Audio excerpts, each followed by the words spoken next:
하나님의 말씀은 고린도후서 1장 3절부터 7절까지 신약성경 286페이지입니다. 봉독하겠습니다. 찬송하리로다. 그는 우리 주 예수 그리스도의 하나님이시요 자비의 아버지시요 모든 위로의 하나님이시며 우리의 모든 환난 중에서 우리를 위로하사 우리로 하여금 하나님께 받는 위로로서 모든 환난 중에 있는 자들을 능히 위로하게 하시는 이시로다. 그리스도의 고난이 우리에게 넘친 것 같이 우리가 받는 위로도 그리스도로 말미암아 넘치는도다.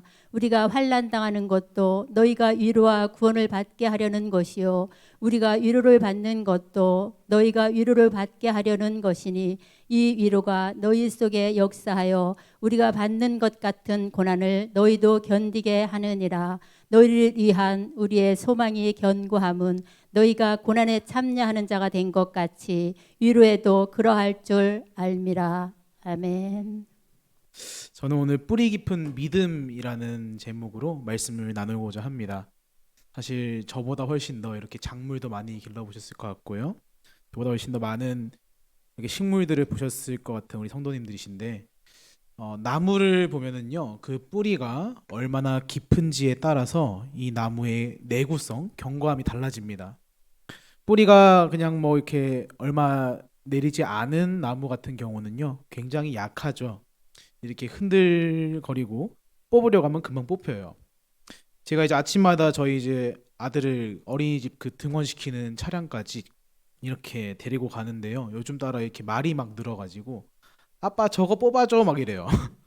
길가에 있는 나무인데 괜히 불쌍하게 왜 저걸 왜 뽑고 싶어? 이제 이유가 없어요. 그냥 하고 싶어요. 그래. 그 이제 제가 보고 제일 튼튼할 것 같이 생긴 나무를 한번 뽑아봤습니다. 안 뽑혀야 되니까요. 근데 이게 웬걸이에요? 제일 튼튼하게 생긴 그 이제 뭐 나무라고 해서 큰 나무 아니고 조그만 나무인데 튼튼하게 생겨서 이렇게 뽑아보려는데 냅다 뽑힌 거예요. 순간 너무 당황해가지고 다시 이게 막 이렇게 어휴 야 이러면 안 돼, 이러면 안 돼 막 보여주고요.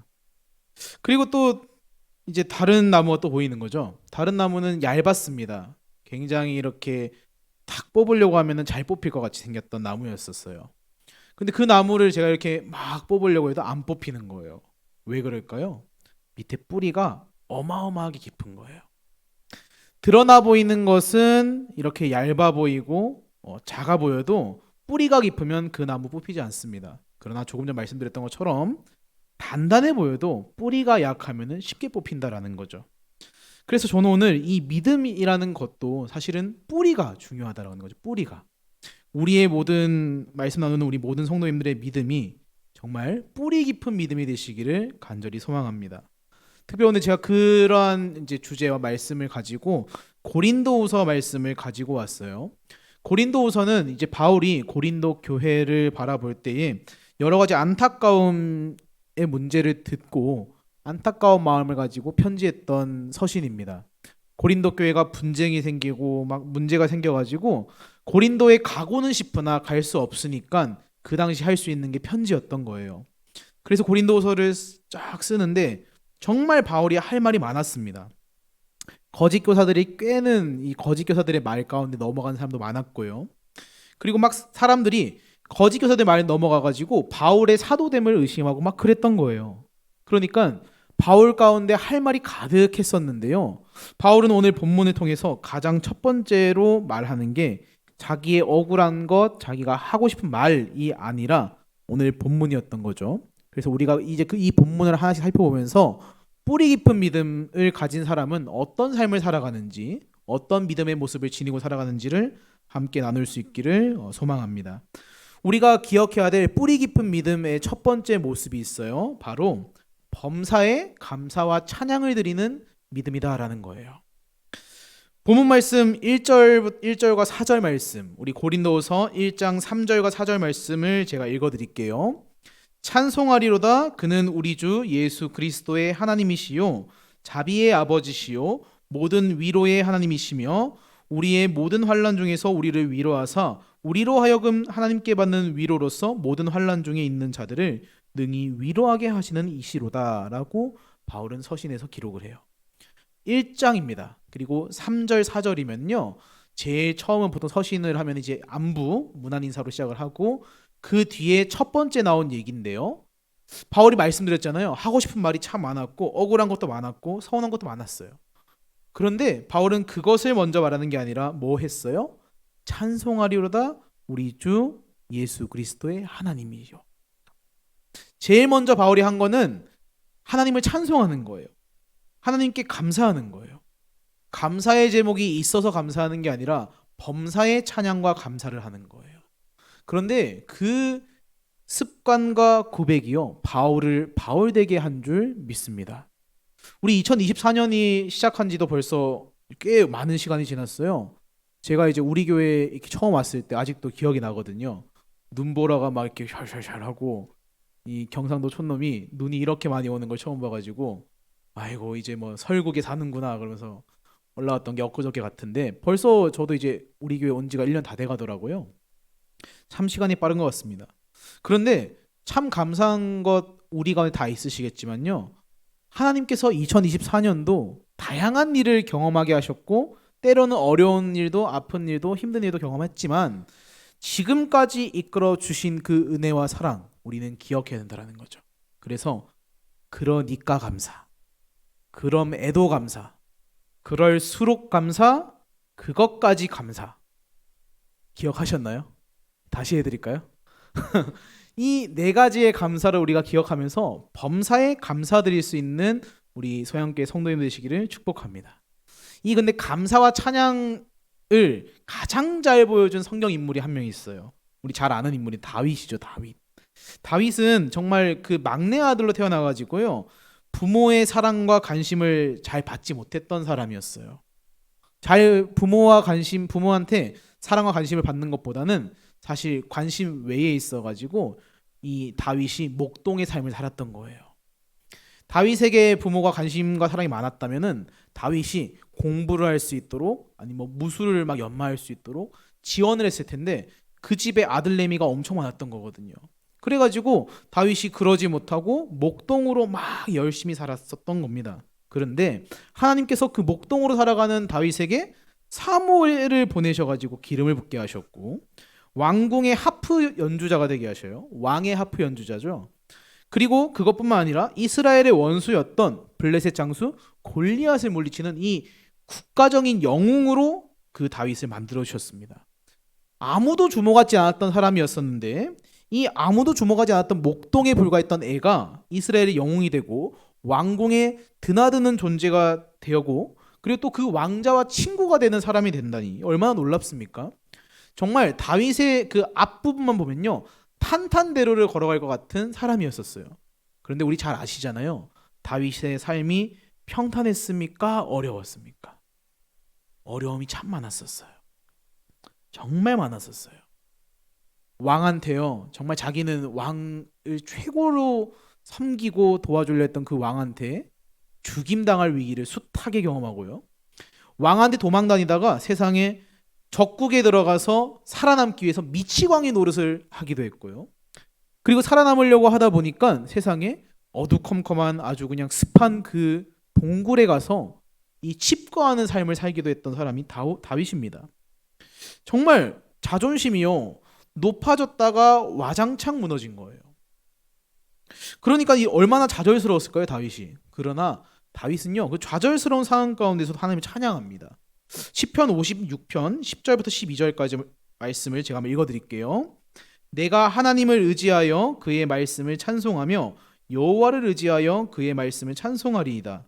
내가 하나님을 의지하였은즉 두려워하지 아니하리니 사람이 내게 어찌하리이까. 하나님이여 내가 주께 서원함이 있사온즉 내가 감사제를 주께 드리리니 라고 말해요.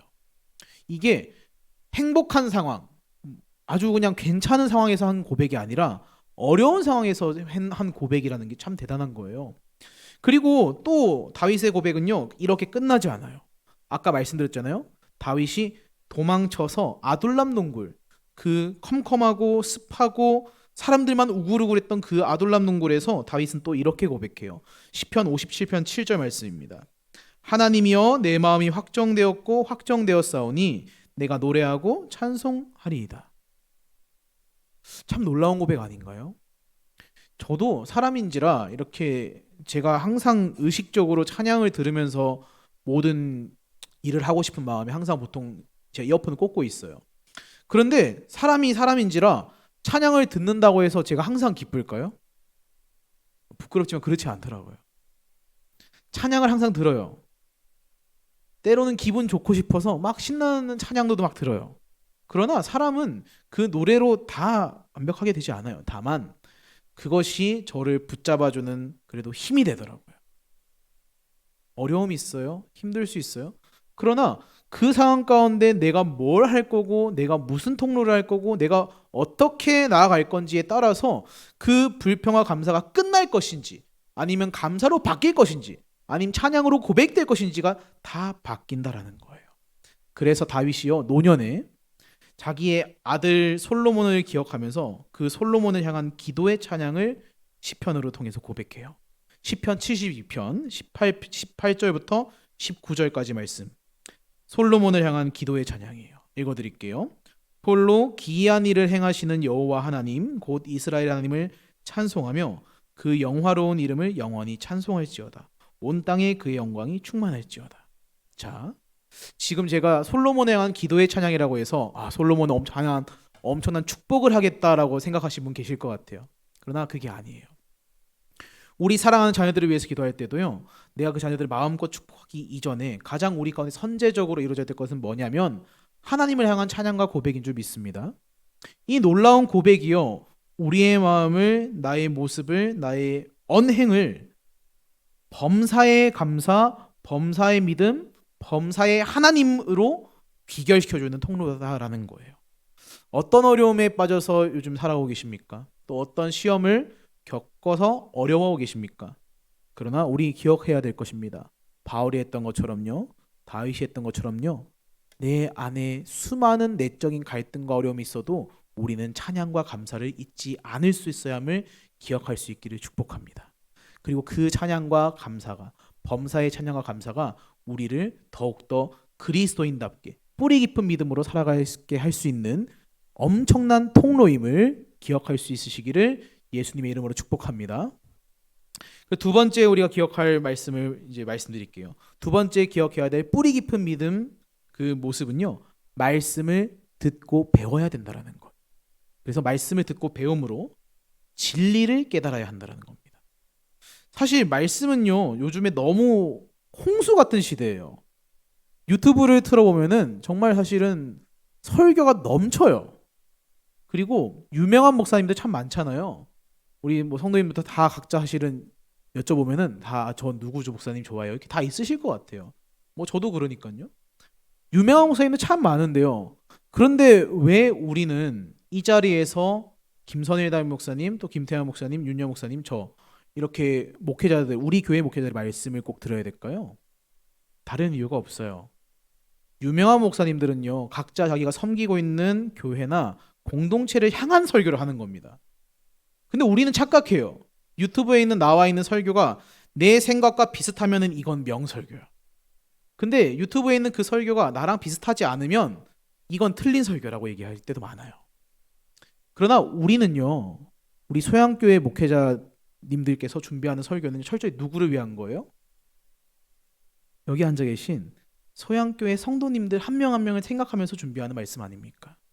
뭐 말씀을 누구 개인적으로 탁 이렇게 하겠어요? 아니에요. 나에게 맡겨진 공동체, 내가 맡고 있는 영혼들, 그 영혼들을 향해서 기도하면서 준비하는 게 말씀이잖아요. 그래서 우리는 그 말씀 한 구절 한 구절을 놓치지 않고 정말 집중해서 들어가면서요, 날마다 믿음이 성장할 수 있어야 한다라는 거죠. 그 말씀이 우리로 하여금 어려움도 근심도 힘듦도 분명 이겨나가게 하는 힘이 될 줄 믿으실 수 있기를 축복합니다. 그래서 고린도후서 1장 5절 말씀에요, 바울은 앞에 그 찬양과 감사에 이어서 이렇게 고백을 해요. 그리스도의 고난이 우리에게 넘친 것 같이 우리가 받는 위로도 그리스도로 말미암아 넘치는도다라고 얘기해요. 이상하죠. 찬양과 감사를 했는데 갑자기 그 다음은 웬 고난 얘기래? 기왕이면 계속 좀 좋은 얘기 해주고 축복 얘기 좀 참 좋은데 갑자기 왜 고난을 얘기하지? 라고 생각할 수 있어요. 근데 실상 그렇습니다. 고난이라는 것은요, 내가 경험하고 싶지 않고 알고 싶지 않아도 사실 늘 우리한테 다가오는 것 같아요. 그리고 피하고 싶어도 피할 수 없는 고난이 더 훨씬 많지 않습니까? 근데 하나님은 우리를 분명 위로하시는데요. 하나님을 모르는 사람들, 하나님 말씀을 모르는 사람들은요, 어떤 것이 하나님의 위로하심인지, 하나님의 사랑인지 은혜인지를 모르고 그저 내 눈앞에 닥친 위기를 넘어갈 때 내가 운이 좋았어, 아이고 내가 착하게 살았더니 이런 좋은 일이 생기네라고 해석하지만요, 그리스도인은 달라요. 나에게 맡겨진, 내가 마주하게 된 그 어려움들 정말 힘들게 돌파해 나가요. 그러나 그 이후에 우리 가운데 그리스도에게 나오는 고백은요, 무슨 고백입니까? 하나님께서 나를 도와주셨습니다. 하나님께서 나를 이끄셨습니다. 하나님께서 나에게 은혜를 주셨고 위로하셨습니다 라는 고백인 거예요. 근데 이 고백, 이 고난이라는 건 그리스도인의 삶에서 뗄 수 없는 것을 우리는 성경을 보면 볼수록 확인할 수 있거든요. 왜냐하면 예수님께서도 어마어마한 고난을 당하셨어요. 누가복음 21장 16절 17절 말씀 보니까 예수님이 이런 고난을 당하시고 이런 어려움을 당하시고 사람들에게 이런 말씀하셨어요. 말씀을 제가 읽어드릴게요.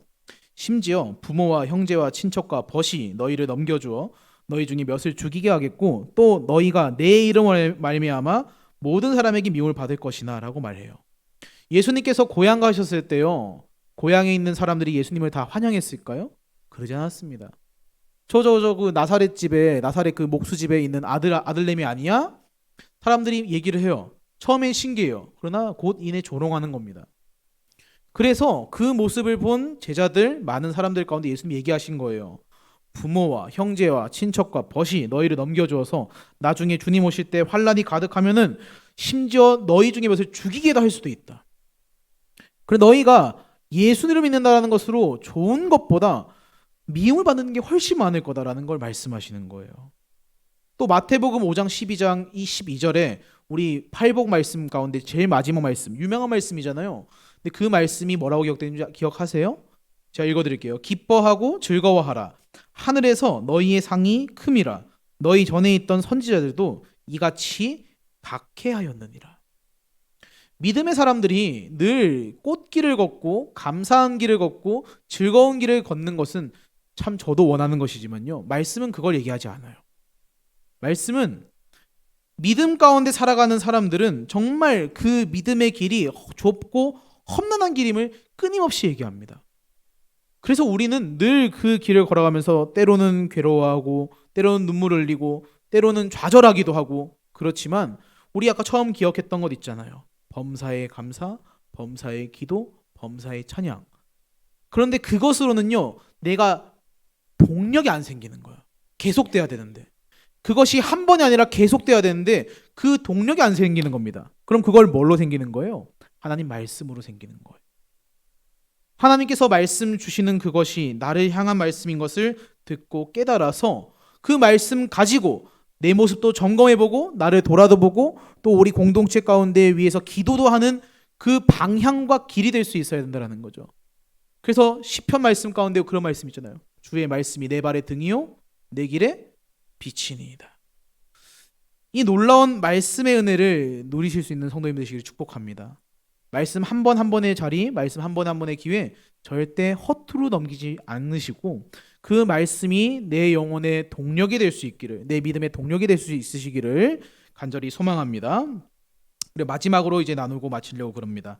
뿌리 깊은 믿음 마지막 세 번째로 우리가 볼 모습은요, 말씀대로 살아가는 겁니다. 말씀을 듣는 것으로 끝나면요, 발전이 없습니다. 말씀을 듣고 그냥 듣고 아 좋은 말씀이네, 저거 맞는 말이지 하고 넘어가 버리면은 변화와 발전이 없어요. 그러나 그 말씀을 듣고 내가 깨지는 부분이 있다 하더라도 그 말씀대로 살기에 실천하고 행동하고 결단하면은 그것은 어떤 결과를 일으킬까요? 성도님들 가장 잘 아실 수 있으실 것 같아요. 우리의 발걸음, 믿음, 모든 것이 하나님께서 원하시는 대로 발전되는 것인 줄 믿습니다. 성경 인물 한번 소개해 드릴게요. 요나 잘 아시죠? 요나. 하나님께서 니느웨로 가서 하나님의 복음을 전해라, 사랑을 전해라라고 했던 그 선지자였습니다. 그래서 하나님은 분명히 요나한테 니느웨로 가라라고 말씀하셨었어요. 근데 우리 잘 아시죠? 요나가 니느웨로 갔나요? 다른 동네로 갔나요? 다른 동네 다시스로 갔어요. 니느웨는요 참 원수 같은 나라였습니다. 이스라엘한테. 정말 꼴도 보기 싫은 사람들이 모여 있는 그 동네였어요. 저희도 이제 제가 경상도 사람이잖아요. 그러니까 아직도 기억나는 게 우리 2002년 월드컵 할 때인데, 너무 옛날 얘기인가요? 2002년 월드컵 할 때인데 이렇게 막 축구를 보면은 일본 경기만 나오면은 항상 이렇게 학교에서나 어디 길을 가거나 하면은 일본 축구 경기가 나오면은 항상 귀에 들리는 소리가 있었어요. 이 참 설교 중이라 죄송하지만 저 쪽발이들 막 이러면서 막 이제 막 그러는 거예요. 근데 이해가 안 가잖아요. 고작 축구 한 경기인데 왜 그렇게까지 막 감정을 막 그러나? 그리고 제가 이제 그냥 그 뒤에 이제 뭐 동물을 나열하시는 거예요. 동네 분들이 강아지, 송아지, 망아지 뭐 많은 동물들 막 나열하는 그런 말을 하는 거예요. 근데 그 축구 한 경기 아무리 일본이라 해도 그게 왜 그렇게까지 감정이 될 일입니까? 저는 그렇지만요. 우리 이 자리에 앉아 계신 장로님들, 권사님들 중에 연세가 많으신 분들은 아마 제가 하는 말처럼 일본을 생각하면 피가 끓으실 수도 있어요. 왜요? 경험이 달라서 그래요. 저는 책으로 배운 세대잖아요. 제가 뭐 일본에 가서 뭘 해봤겠습니까? 일본 가보지도 못했어요 아직. 그러나 우리 장로님들, 권사님들 가운데 연세가 많으신 분들은 그 시대를 겪어보신 분도 있으실 거고, 그 시대가 끝나지 얼마 안 돼서 그 아픔과 괴로움을 직접 본 분도 계실 거잖아요. 그래서 다 다르거든요. 근데 요나가 참 대단한 사람인 게 아무리 그래도 그 감정 때문에 하나님 말씀을 거스르기가 쉽지가 않은데 하나님 말씀을 거스르고 자기 생각대로 다시스로 간 거예요. 참 그때 요나의 말씀이 기가 막힙니다. 요나 1장 3절에 보면은 요나의 표정, 요나의 모습이 이렇게 기록되어 있어요. 그러나 요나가 여호와의 얼굴을 피하려고 일어나 다시스로 도망하여 욥바로 내려갔더니, 자, 여호와 하나님의 얼굴을 피한다고 합니다. 근데 요나는 무슨 사람이에요? 선지자입니다. 선지자는 기본적으로 하나님 말씀을 정말 깨닫고 묵상하고 연구하는 사람 아닙니까? 그러면은 하나님의 얼굴을 우리가 피할 수 있다 없다 이걸 알까요? 모를까요? 당연히 하나님 얼굴을 늘 피할 수 없다는 걸 알아야 되는 거예요. 그러나 자기 생각과 감정에 휩싸여 가지고 판단이 안 되는 사람이 요나였던 거예요. 그래서 자기가 내가 눈을 돌렸으니까 하나님 얼굴을 피했다라고 생각해 가지고 다시스로 도망하려 하는 사람이 요나였던 거잖아요. 자기가 배웠던 말씀대로 산 게 아니라, 자기가 깨달은 그 진리대로 산 게 아니라 다른 선택을 하려고 했던 사람이 요나였다는 거죠. 그렇게 판단하고 이동한 요나 어떻게 되는지 다 아시잖아요. 요나가 어떤 일을 겪는지. 바닷 가운데서 폭풍을 만나게 되고 자기 안에 있는 말씀의 진리가 그 하나님의 일을 깨닫게 하기까지 하나님께서 어마어마하게 요나를 고생시키시잖아요. 그래서 그 이후에 고생한 후에 요나는 자기 죄를 깨닫고 하나님의 정말 사용하심을 받아가지고 니느웨 가운데 엄청난 기적을 일으켰던 것이 요나의 삶인 걸 우리는 압니다.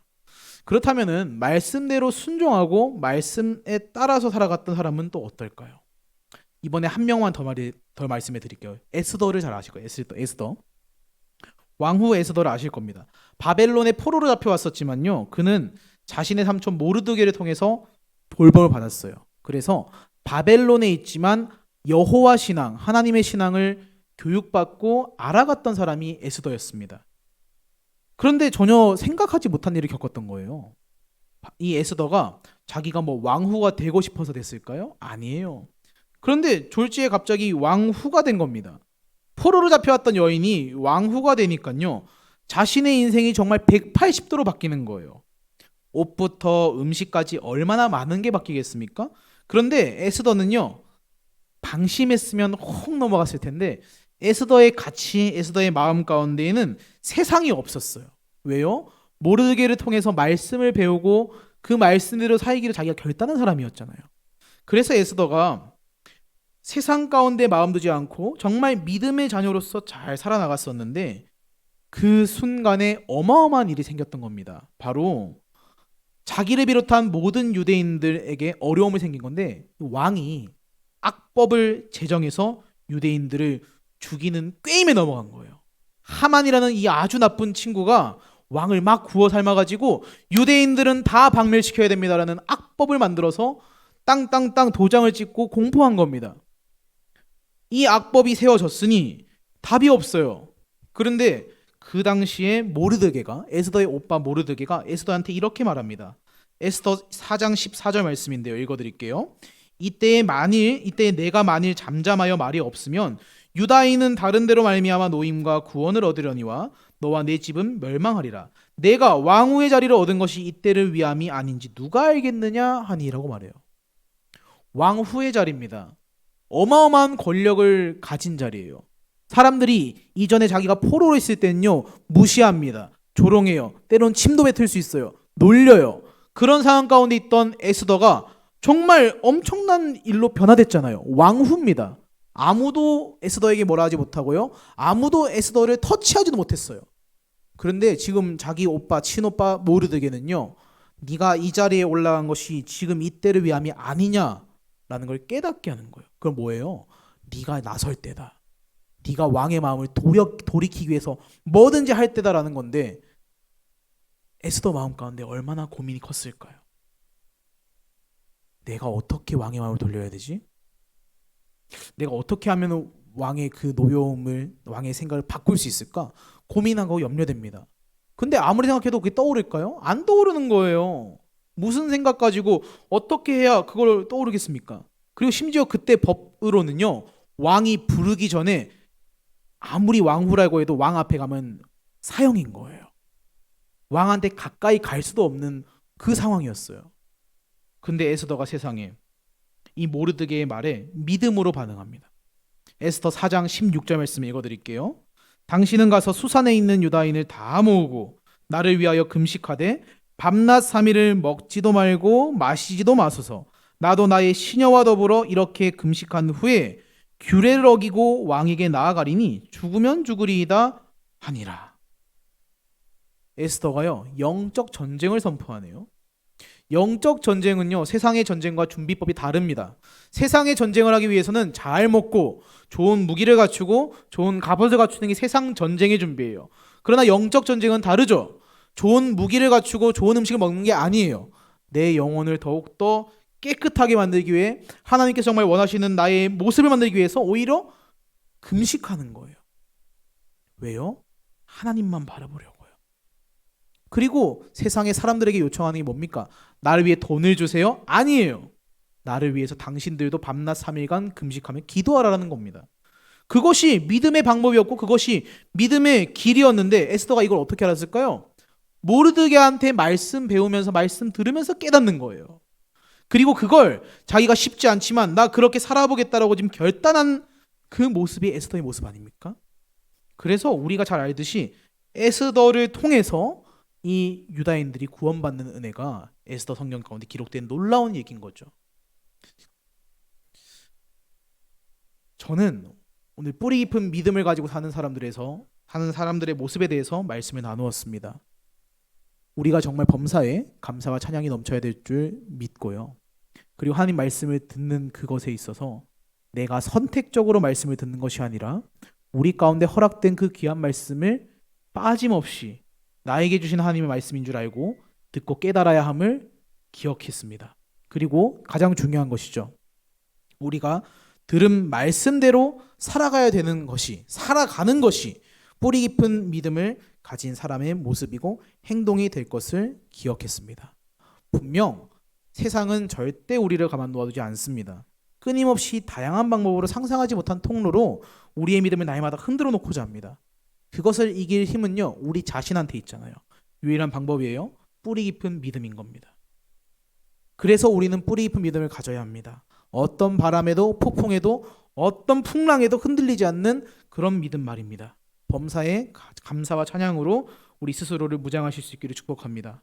끊임없이 말씀을 배우시면서 진리를 깨달아 가시기를 축복합니다. 그리고 마지막으로 그 배우고 깨달은 말씀을 실천하며 살아가시기를 축복합니다. 마지막으로 예수님의 가르침, 마태복음 말씀을 읽어드리고 설교를 마치겠습니다. 마태복음 7장 24절, 27절까지의 말씀을 제가 읽어드릴게요.